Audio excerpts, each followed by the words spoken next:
नमस्कार दोस्तों। तो कैसे हैं आप? ठीक होंगे, उम्मीद है अच्छा होंगे। और पढ़ाई में एग्ज़ाम आने वाला है, जेपीएससी भी और यूपीएससी भी, तो जाहिर है आप जुट गए होंगे तैयारी में। तो चलिए दोस्तों, अब बात करेंगे आज हिमालय की। हिमालय का जो प्रादेशिक या देशांतरीय विभाजन है, आज इस पर बात करेंगे। तो हम लोग, जैसे कि हम जानते हैं कि पिछले एपिसोड में हमने देखा था ये हिमालय का जो देशांतरीय विभाजन है, सॉरी अक्षांशीय विभाजन है, अक्षांशीय विभाजन को देखा था। तो आज हम बात करेंगे उसका देशांतरीय विभाजन। शायद मैं परिचय भूल गया हूँ। मैं चंद्रशेखर और आप देख रहे हैं हमारा चैनल संघर्ष द स्ट्रगल। तो चलिए आज हम बात करेंगे देशांतरीय विभाजन की। तो दोस्तों, देशांतरीय विभाजन पर जाने से पहले हम चलिए एक अक्षांश और देशांतर को थोड़ा सा फिर से डिफाइन कर लें, एक बार क्लियर करते चले। तो दोस्तों, जैसे कि हम लोग मैप देखें या ग्लोब देखें, ग्लोब पर कुछ आ, आड़ी पड़ी खड़ी रेखाएं दिखती हैं। तो जैसे जो ये इस तरह की रेखाएं हैं, पैरेलल वाली सारी रेखा इस तरह की, इसको अक्षांश बोलते हैं। और इस तरह की आकृति को अक्षांशीय आकृति कहते हैं। अक्षांश, इस तरह के विस्तार को अक्षांशीय विस्तार कहते हैं। वहीं जब ये जो ये खड़ी रेखाएं हैं इस तरह की, तो इसको देशांतर बोलते हैं। और इस तरह की आकृति को, इस तरह की संरचना को हम देशांतरीय संरचना कहा जाता है। तो चलिए अब हम बात करेंगे हिमालय के प्रादेशिक या देशांतरीय विभाजन पर, जिसमें तो हम एक मैप है, इसको देख सकते हैं। ये है हिमालय और इसका जो इधर से आपका यहाँ से यहाँ तक का जो ऐसा जो विभाजन है इसका, इस तरफ में पश्चिम से पूरब या पूरब से पश्चिम, इसको ही हम लोग कहते हैं देशांतरीय या प्रादेशिक विभाजन। तो इस प्रादेशिक विभाजन की बात करें तो सर जीएस बुर्राड ने हिमालय पर्वत को देशांतरीय आधार पर 4 भागों में बांटा था: पश्चिमी हिमालय, कुमाऊं हिमालय, नेपाल हिमालय तथा असम हिमालय। वहीं कलकत्ता यूनिवर्सिटी के, जिसे जो आप कोलकाता कहा जाता है, प्रोफेसर एस पी चटर्जी ने हिमालय पर्वत को निम्न भागों में बांटा, जिसे 5 भाग में। पहला भाग है कौन सा? कश्मीर हिमालय। दूसरा हिमाचल हिमालय, कुमाऊं हिमालय, मध्य हिमालय और पूर्वी हिमालय। ये जो कश्मीर हिमालय है, कश्मीर और हिमाचल प्रदेश के, सॉरी ये सिर्फ कश्मीर में है, कश्मीर तक विस्तृत है। और दूसरा है हिमाचल हिमालय, जो कि हिमाचल प्रदेश में। इन दोनों को मिला के आप पश्चिमी हिमालय कह सकते हैं। उसके बाद आता है कुमाऊं हिमालय, फिर मध्य हिमालय। मध्य हिमालय जो कि इसका विस्तार पूरी तरह से नेपाल में है। और फिर पूर्वी हिमालय। पूर्वी हिमालय जो है, ये पूर्वी हिमालय का विस्तार की बात करें तो ये सिक्किम, सॉरी सिक्किम नहीं, भूटान, अरुणाचल प्रदेश और असम, इस क्षेत्र में फैला हुआ है। तो चलिए अब हम बात करेंगे पहले कश्मीर हिमालय की। कश्मीर हिमालय संघ शासित राज्य जो है, जम्मू कश्मीर राज्य के संघ शासित राज्य या प्रदेश, जो कि जम्मू कश्मीर जो पहले एक राज्य हुआ करता था, अब एक संघ शासित राज्य है, के लगभग 3.5 लाख वर्ग किलोमीटर पर कश्मीर हिमालय फैला हुआ है। और कश्मीर हिमालय का लद्दाख प्रदेश जो है, कश्मीर का जो लद्दाख प्रदेश है, वो एक शीत मरुस्थल है। और ये शीत मरुस्थल क्यों है, इसके बारे में चलिए हम जब मैप पर जाएंगे तो उसको डिस्कस कर लेंगे। कश्मीर की घाटी में उत्तर में, कश्मीर की घाटी उत्तर में दीर्घ तथा दक्षिण में लघु हिमालय से घिरी हुई है। जैसे कि अब हम कश्मीर की जैसे अक्षांशीय विभाजन जब देखे थे, तो वो 3 भागों में बटा हुआ है। एक है महान हिमालय, मध्य हिमालय और शिवालिक। मध्य हिमालय को लघु हिमालय भी बोलते हैं। महान हिमालय सबसे उत्तर में, और उसके उत्तर में एक जो पार हिमालय या ट्रांस हिमालय, जिसमें जिसमें कि लद्दाख, जास्कर वगैरह है। तो संरचना के आधार पर यह एक देशांतरी, कश्मीर की घाटी जो है संरचना के आधार पर एक देशांतरीय घाटी है, यानी ऐसी वाली घाटी, ऐसा इसका विस्तार नहीं है। तो और चलिए, कश्मीर घाटी जो है सागर से 1585 मीटर ऊंचाई पर है तथा इसका क्षेत्रफल 4920 वर्ग किलोमीटर है। कश्मीर घाटी की एक विशेषता यहाँ के करेवा है। करेवा एक छोटे छोटे मैदान है जो कि ढलानों पर, पहाड़ों के ढलानों पर या पाए जाते हैं। जनरली पहाड़ों के ढलान यानी कि वादियों में पाए जाते हैं। इसी मिट्टी में जो है यहाँ पर केसर, बादाम, अखरोट, खुबानी, सेब आदि की खेती की जाती है। करेवा जो है रेत, बालू मिट्टी तथा चिकनी मिट्टी आदि का मिश्रण पाया जाता है। कश्मीर हिमालय में पीर पंजाल, बनिहाल, जोजिला, खारदुंगला, पेंजिला, ससीरला, ललकला, जाराला, टक्साला, छांगला, उनसीला तथा कारातागला प्रमुख दर्रे हैं। वैसे जैसे ला जहाँ लगा हो, जैसे सिपकीला है, जोजिला है, ये सब जो है दर्रे हैं। सिंधु नदी की 5 प्रमुख सहयोगी नदियों, जैसे कि झेलम, चेनाब, ब्यास, सतलुज तथा कौन कौन है, झेलम, चेनाब, रावी, व्यास तथा सतलुज, ये सब का उद्गम जो है कश्मीर हिमालय में ही होता है। हाँ, लेकिन सतलज जो है कश्मीर का जो है उत्तरी हिस्से से निकलती है, वो कश्मीर हिमालय के उत्तरी हिस्से से निकलती है। और एक पूर्वगामी, सतलज जो है वो पूर्वगामी नदी है। जास्कर और पीर पंजाल और कश्मीर हिमालय की प्रमुख पर्वतमालाएं हैं। और यहाँ की नंगा पर्वत जो है वो सबसे ऊंची चोटी है कश्मीर हिमालय की। कश्मीर हिमालय की सबसे ऊंची चोटी कौन सी है? नंगा पर्वत। तो चलिए अब हम बात करेंगे लघु या हिमाचल हिमालय की। हिमाचल हिमालय को लघु हिमालय भी कहा जाता है। लघु हिमालय आपको दोनों में मिल जाएंगे। एक यदि आप बात करें एक सॉरी अक्षांशीय विस्तार की बात करें या देशांतरी विस्तार में, दोनों जगह पर लघु हिमालय की बात की जाती है। यहाँ पर लघु हिमालय के रूप में हिमाचल हिमालय को देखा जाता है। हिमाचल हिमालय ही एकमात्र ऐसा क्षेत्र है जहाँ पर कि तीनों जो है लघु हिमालय, शिवालिक तथा महान हिमालय सब एक साथ देखे जा सकते हैं, अलग अलग वर्गीकृत किए जा सकते हैं। इसका क्षेत्रफल जो है 4500 स्क्वायर किलोमीटर है। हिमाचल प्रदेश में हिमालय की दक्षिण ढाल जो है वनों से ढके हुए, जबकि उत्तरी हिस्सा बर्फ से ढके होते हैं। हिमाचल प्रदेश की सुंदर तथा उत्पादकता वाली घाटियों में कौन कौन सी आती है? कांगड़ा है, कुल्लू, मनाली और लाहौल स्पीति। यह घाटियां अपने प्राकृतिक सौंदर्य के अतिरिक्त फूल उद्यानों के लिए भी काफी प्रसिद्ध है। यहाँ पर आप जैसे जानते हैं हिमाचल प्रदेश और उत्तराखंड में जो फूलों की खेती बहुत ज्यादा होती है।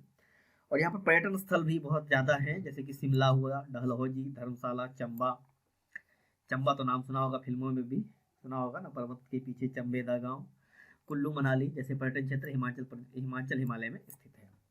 तो चलिए अब हम बात करेंगे कुमाऊं हिमालय की। कुमाऊं हिमालय जो है, कुमाऊं हिमालय मेनली उत्तराखंड के क्षेत्र में उत्तराखंड राज्य में पाया जाता है। पश्चिम में सतलज एवं पूर्व में काली नदी के बीच। काली नदी कुछ हद तक नेपाल और भारत के बीच सीमा भी बनाती है। अभी इधर थोड़ा विवाद भी था इसको लेकर, इसको थोड़ा एक बार क्लियर कर लें। अवस्थित है कुमाऊं हिमालय है, जिसकी लंबाई यहाँ पर 320 किलोमीटर तथा क्षेत्रफल है 38,000 स्क्वायर किलोमीटर। और इस क्षेत्र की जो नंदा देवी सबसे ऊंची चोटी है। और नंदा देवी जो है इस एरिया का सबसे बड़ा ग्लेशियर भी है। नंदा देवी एक ग्लेशियरों का समूह है, ग्रुप ऑफ ग्लेशियर है। दुनिया का जो सबसे बड़ा ग्लेशियर है वो है सियाचिन ग्लेशियर। और मेरे हिसाब से वो तीसरा है। ये भारत में दूसरा सबसे बड़ा ग्लेशियर है ये नंदा देवी। पहला जो है वो सियाचिन है। अन्य यहाँ के जो अन्य शिखरों में कामेट या कामठ, त्रिशूल, दूजगिरी, केदारनाथ, जावनली, शिवलिंग, गंगोत्री और बंदरपूछ है। इनकी ऊंचाई भी क्रमशः यहाँ दिया हुआ है। इस श्रेणी में उत्तराखंड के अल्मोड़ा, गढ़वाल तथा नैनीताल जिले अवस्थित है। और जो कुमाऊं हिमालय श्रेणी में कौन कौन से हैं इसके? अल्मोड़ा, गढ़वाल, उत्तराखंड जिले अवस्थित है। कुमाऊं हिमालय या कहें कि ये जिलों की ज्यादा कुछ इंपॉर्टेंट नहीं है, क्योंकि ये लगभग पूरा उत्तराखंड इसी के अंतर्गत आता है। कुमाऊं हिमालय अधिकतर स्फटिक चट्टानों से बने हैं, किंतु कहीं कहीं उत्तरी भाग में ट्रायसिक युग की और दक्षिणी भाग में रूपांतरित शैलें जैसे सिस्ट, स्लेट और नीस शैलें मिलती हैं। कुमाऊं हिमालय की जो प्रमुख हिमनदों में गंगोत्री, मिलाम और पिंडार है। गंगोत्री, मिलाम और पिंडार है, जबकि ये अलग अलग ग्लेशियर है। लेकिन नंदा देवी एक ग्रुप ऑफ ग्लेशियर को कहा जाता है। सबसे सारे ग्लेशियर्स का जो एक ग्रुप है उसे नंदा देवी के आसपास ग्रुप कहा जाता है। इसके प्रमुख पर्यटन स्थलों में मसूरी, नैनीताल, रानीखेत, अल्मोड़ा और बागेश्वर है। बद्रीनाथ, केदारनाथ, हरिद्वार एवं सिख धर्म के मानने वाले हेमकुंड साहिब पवित्र तीर्थ स्थल भी कुमाऊं हिमालय में ही अवस्थित है। अब थांगला, मलिंगला, मानापास, टुनटुनला नहीं, टुंजुनला, सालसल पास, बालचा धुरा, कुगान बिंगारी दर्रा, लिम्पिया धुरा तथा मांगसा धुरी कुमाऊं को तिब्बत, ये सारे तिब्बत से जोड़ते हैं। तिब्बत और उत्तर भारत को जोड़ने वाले ये दर्रे हैं। तो चलिए अब हम बात करेंगे मध्य या नेपाल हिमालय की, जिसे महाभारत हिमालय के नाम से भी जाना जाता है। पश्चिम में जो काली नदी है, पश्चिम में काली नदी से लेकर पूर्व में तीस्ता नदी के बीच यह भाग मध्य हिमालय के नाम से जाना जाता है। इसका क्षेत्रफल है 1,16,800 वर्ग किलोमीटर। इसका अधिकतर भाग नेपाल में आता है। कुछ भाग भारत के सिक्किम में भी देखा जाता है। इसका पश्चिम बंगाल का उत्तरी हिस्सा भी इसमें सम्मिलित है, जैसे कि दार्जिलिंग वगैरह सम्मिलित है इसमें। विश्व के सबसे प्रमुख शिखर, सबसे ऊंचे शिखर इसी मध्य हिमालय में ही अवस्थित है, जैसे माउंट एवरेस्ट, कंचनजंगा, मकालू, धौलागिरी, अन्नपूर्णा, गोसाईनाथ आदि, ये सब जो है ये इसी हिमालय में अवस्थित है। हिमालय के इस भाग में अधिक ऊंचाई के कारण दर्रों का अभाव है। ये बहुत ऊंचे होने के कारण यहाँ पर दर्रे नहीं देखे जाते। सिक्किम में नाथुला और जेलेपला है, जो कि तिब्बत यानी कि चाइना से भारत को जोड़ने में मदद करता है, यहाँ से जाने में चलिए अब बात करते हैं हम लोग पूर्वी हिमालय का। पूर्वी हिमालय की यदि बात करें तो इस क्षेत्र में जो है हिमालय का जो वर्गीकरण हिमालय का देशांतरीय वर्गीकरण करना बहुत मुश्किल हो जाता है, जिसकी चौड़ाई जो है 8 किलोमीटर तक सीमित जाती है। इसके बीच का अंतर, पूर्वी हिमालय जो है तीस्ता नदी से लेकर ब्रह्मपुत्र नदी तक फैला हुआ है। इसकी लंबाई 720 किलोमीटर तथा इसका क्षेत्रफल जो है, इसका क्षेत्रफल 67,500 वर्ग किलोमीटर है। इसका फैलाव तीस्ता नदी से लेकर ब्रह्मपुत्र नदी तक है। पूर्वी हिमालय का विस्तार अरुणाचल प्रदेश तथा भूटान तक है। इस भाग में हिमालय का आकस्मिक उत्थान है तथा शिवालिक की चौड़ाई बहुत कम है। हाँ, शिवालिक की चौड़ाई यहाँ पर 8 किलोमीटर तक हो जाती है, जिसके कारण इसको यहाँ पर पहचानना थोड़ा मुश्किल हो जाता है। पूर्वी हिमालय में आका पहाड़ी, डफला पहाड़ी, मिरी पहाड़ी, अबोर पहाड़ी, मिसमी की पहाड़ी तथा नामचा बरुआ मुख्य पहाड़ियां सम्मिलित है। नामचा बरुआ पर्वत अरुणाचल प्रदेश की सीमा पर तिब्बत में स्थित है। नामचा बरुआ जो है तिब्बत में स्थित है, अरुणाचल सीमा पर। इस भाग में प्रमुख दर्रों में कौन कौन सा है? बोमडीला, बोमला, तुंग, योंगाप, दिफू, फंगसाओ, सीली, दिहांग, दिबांग आदि सम्मिलित है। तो दोस्तों ये अब चलिए अब हम थोड़ा सा इसको मैप पर देख लेते हैं, इसका थोड़ा कि ये जो हिमालय का जो प्रादेशिक वर्गीकरण है। तो हम यहाँ से पश्चिम से बढ़ते हैं। यहाँ पर देखिए इस क्षेत्र को हम लोग पामीर घाट के नाम से जानते हैं।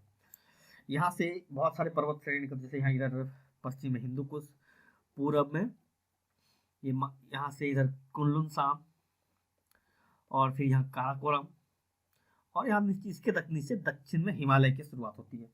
हिमालय में इसका जो कश्मीर हिमालय जिसको कहते हैं, कश्मीर हिमालय में ट्रांस हिमालय को भी यदि शामिल कर लें तो यहाँ पर आपका काराकोरम, जास्कर, पीर पंजाल, ये सारे जो पर्वत श्रेणियाँ आती है। ये पीर पंजाल ये दक्षिणी वाला है ये, और ये जास्कर है। जास्कर और पीर पंजाल हिमालय में है, और इधर काराकोरम और लद्दाख रेंज है इसका।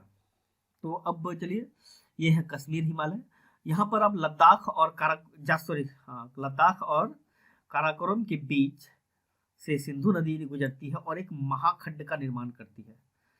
महाखंड का निर्माण अब देखिए लद्दाख जो रीजन है, ये रीजन है हमारा लद्दाख, लेह या लद्दाख जिसको बोलते हैं। तो यहाँ ये जो शीत मरुस्थल है, अभी हम लोग बात कर चुके हैं कि आखिर यहाँ शीत मरुस्थल क्यों है। क्योंकि देखिए यहाँ पर जो समुद्री हवाएं आती है, इधर से जो बंगाल की खाड़ी से आएगी वो यहाँ से टकरा कर हिमालय के दक्षिण की ओर ही बहती है, और यहाँ इस क्षेत्र से भी जो आएगी तो वो यहाँ तक ही आ जाता है।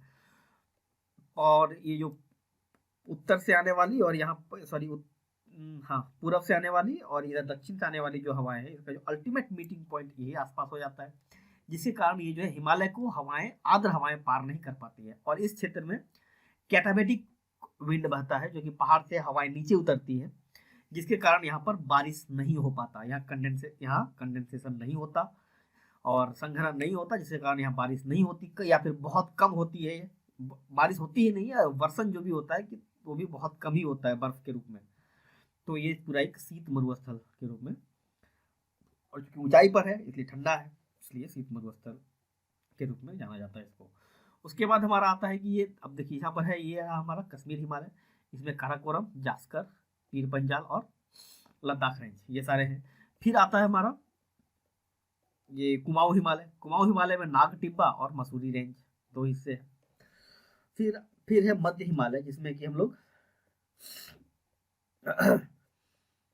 जिसको नेपाल के क्षेत्र में होता पाया जाता है। यहाँ पर जैसे देख सकते हैं एक रेंज है, ये महाभारत लेक या महाभारत रेंज है इसका, और नीचे यहाँ पर देख सकते हैं चूरिया घाट हिल है, जो कि शिवालिक का हिस्सा है। यहाँ शिवालिक का देख सकते हैं, और एक मध्य हिमालय का, और सॉरी ये बृहद हिमालय का। मध्य हिमालय इधर आते आते गायब हो जाता है। और फिर आगे हम बढ़े तो फिर ये दाफला हिल्स है, सॉरी ये हमारा असम हिमालय है, जिसमें Dafla hills, Mikir hills, sorry हाँ पश्चिम से जब बढ़े तो मिकिर, दाफला, मीरी, अबोर और मिसमी हिल्स। उसके बाद फिर हमारा आता है ये पूर्वांचल हिमालय, जिसको बोलते हैं पूर्वांचल।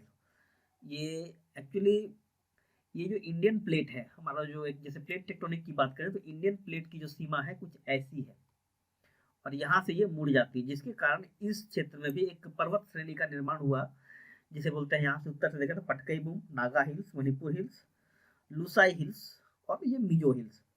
और फिर इसी के सहारे आगे ये अराकान योमा पर्वत श्रेणी के नीचे आगे बढ़ती है, और समुद्र में भी आपको 90 डिग्री ईस्ट रिज जिसको होता है समुद्र में, इंडियन ओशियन में देखेंगे तो आपको एक दिखेगा कि एक सीरीज सा, एक श्रेणी सा, एक इसमें जो सततता दिखेगी पर्वत में, ये पूरा सारे पर्वत जो जुड़े हुए हैं। तो दोस्तों ये था आज का हमारा जो हिमालय का प्रादेशिक विभाजन। तो इसमें यदि किसी को कोई प्रॉब्लम हो, कुछ सवाल हो तो प्लीज़ ज़रूर पूछें, और नहीं हो तो थोड़ी तारीफ कर दें, और दोस्तों के बीच इसको थोड़ा लाइक शेयर कीजिए, दोस्तों को टैग कीजिए, और सब्सक्राइब करना तो ना भूलें। तो चलिए दोस्तों, मिलते हैं अब नेक्स्ट एपिसोड में, तब तक के लिए स्टैच्यू।